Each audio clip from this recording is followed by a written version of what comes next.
Dear students of 12 Arts A and 12 Science, today I am going to talk to you about the detailed story of an astronomer's day. And here is the synopsis of the story. And here is the synopsis of the story. An astrologer in this story is just a fake person. He is not an astrologer, but he knows how to read human faces and how to satisfy his clients who used to come to him. He could read human faces very well. He could read human faces very well. Punctually at midday, he opened his bag and spread out the professional equipments consisting of a dozen cowrie shells, square of piece of cloth with a obscure mystic charts on it and a notebook and a bundle of palmyra writing. His forehead was resplendent. His forehead was resplendent, bright and dazzling with sacred ash and vermilion, and his eyes sparkled with a sharp abnormal gleam, which was really an outcome for searching look for customers, but which his simple customers took to be a prophetic light. His simple customer believed that he must be a man of prophetic light, having some special knowledge and can tell them something related with their nearest future. The customers felt comfortable in his company. His forehead was painted with his forehead was painted and whiskers streamed down the cheeks. To crown the effect, he owned a saffron colored turban around his head. This color scheme never failed. He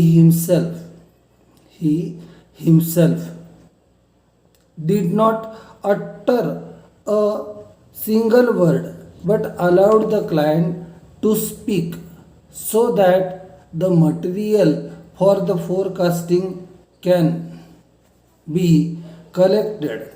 He used to speak, which is soothing, pleasing, comfortable for the clients. He used to say, you are not getting the results in comparison of the hard work you used to do. Is there any woman? Is there any woman in your relation, maybe from a distant one, and that's why you are not getting peace of mind and stability in your life. The astrologer charged 3 pies per question. 9 out of 10 were disposed to agree with him. People were attracted him as bees are attracted to cosmos of dahlia. Dahlia is the name of a plant. It is a sweet smelling plant of flowers. The astrologer used to sit under the boughs of tamarind tree. This story has the typical village background. The road running through the town hall peak was narrow. A variety of trades and occupations was represented all along its way. Medicine sellers, sellers of stolen hardware, magician, people flocked to a vendor who used to sell fried groundnut. He used to give fancy name each day to the groundnut. For example, Bombay ice cream, Delhi almond, and Raja's delicacy, and so on, so forth. An astrologer was as much a stranger to the stars as were his innocent customers. Yet he said things which pleased and astonished everyone. That was more a matter of study, practice, shrewd guess work. The astrologer deserved the wages he carried home at the end of a day. The astrologer left his village without any previous plan or thought. If he had continued there,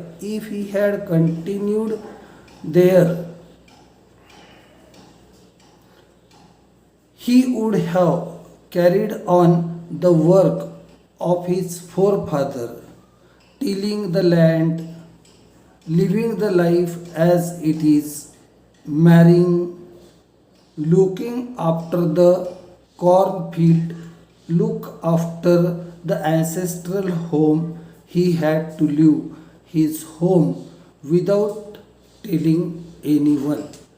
Why did he want to leave his home without telling anyone? That is also a secret, and I will make it very clear that why did he want to leave his home without telling anyone? Because of his criminal background. Because of his criminal background. During his youth, he fell in bad company. He became a habitual drunkard. He was involved in fighting, and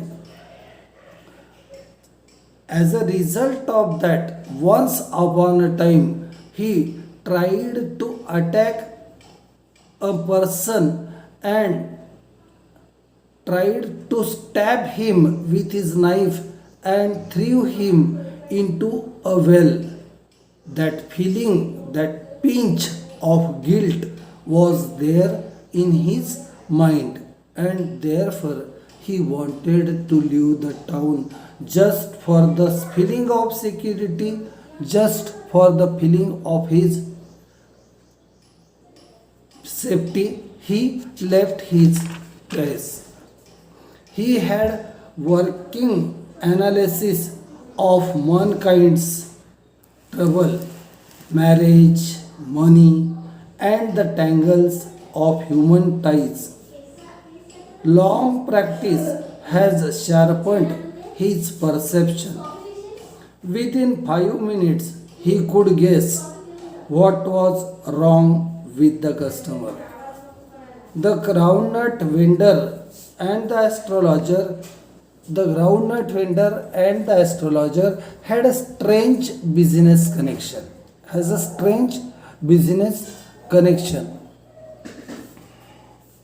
He blew out his flare and rose to go home. This was a signal for the astrologer to bundle up too, since it left him in darkness. He picked up his cowrie, shells, and paraphernalia into his bag. He looked up and saw a man standing before him. He said, "You call yourself an astrologer? Tell me something worthwhile. At a closing of a day, it was a challenge for the astrologer. The other held his wrist and said, You cannot get out of it now. You dragged me while I was passing." The astrologer shivered in his grip and his voice shook. He became faint. "Leave me today. I will speak to you tomorrow." This is the request on the part of the astrologer. "Leave me today. I will speak to you tomorrow." The other thrust his palm in his face and said, "Challenge is challenge. Go on." The astrologer proceeded with his throat drying up. The astrologer proceeded with his throat drying up. The stranger wanted some questions to ask to the astrologer. He said, "If I prove you are bluffing, you must return that Anna to me with interest. But if my answer are satisfactory, you will give me rupees 5. "No," said the stranger. The astrologer said, "Will you give me rupees 1? "Yes," said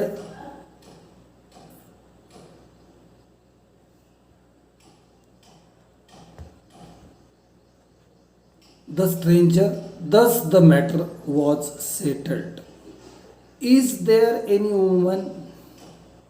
"Stop," said the other. "I don't want that.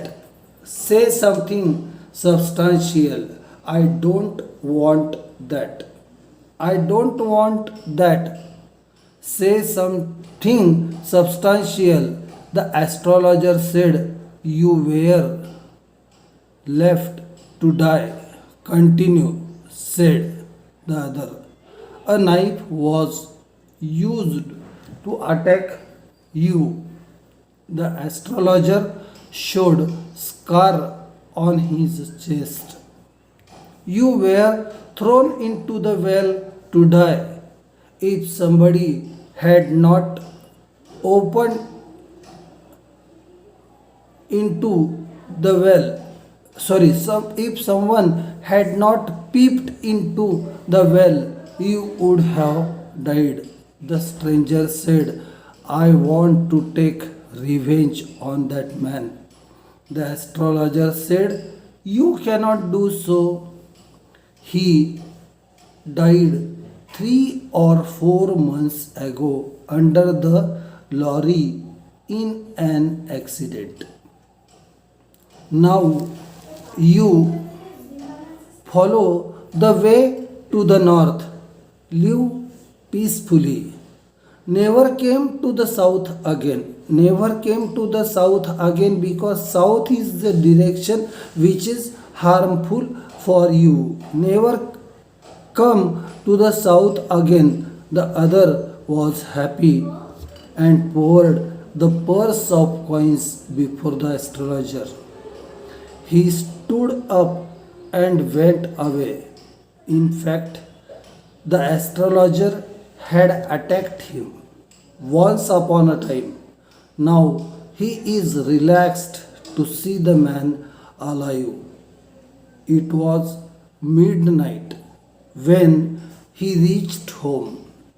His wife was standing in the door to know the explanation.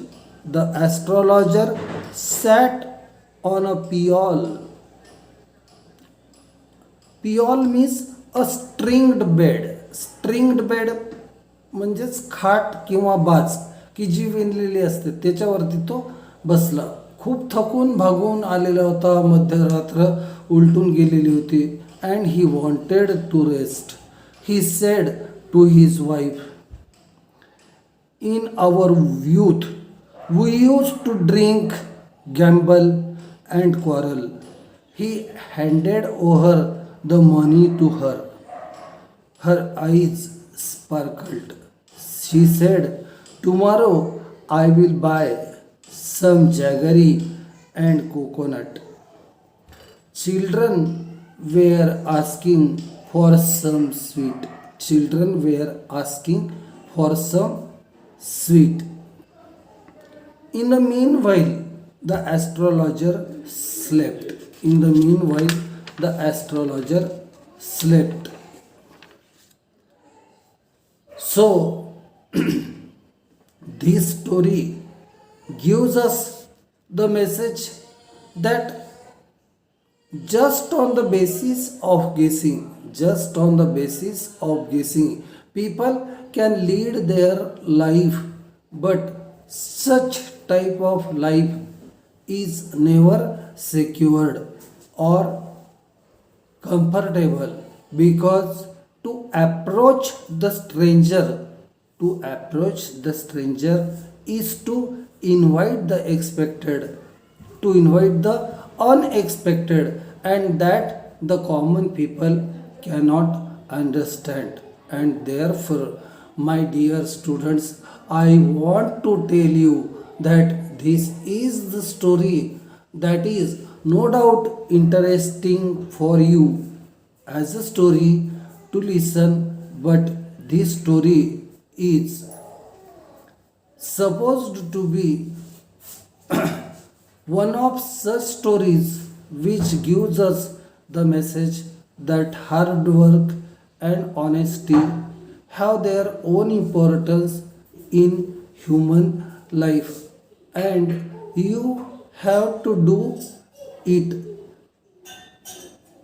from the bottom of your heart. Then and then only you can get satisfaction in your life. And that's all. So the activity sheet will be provided to you in our next meeting.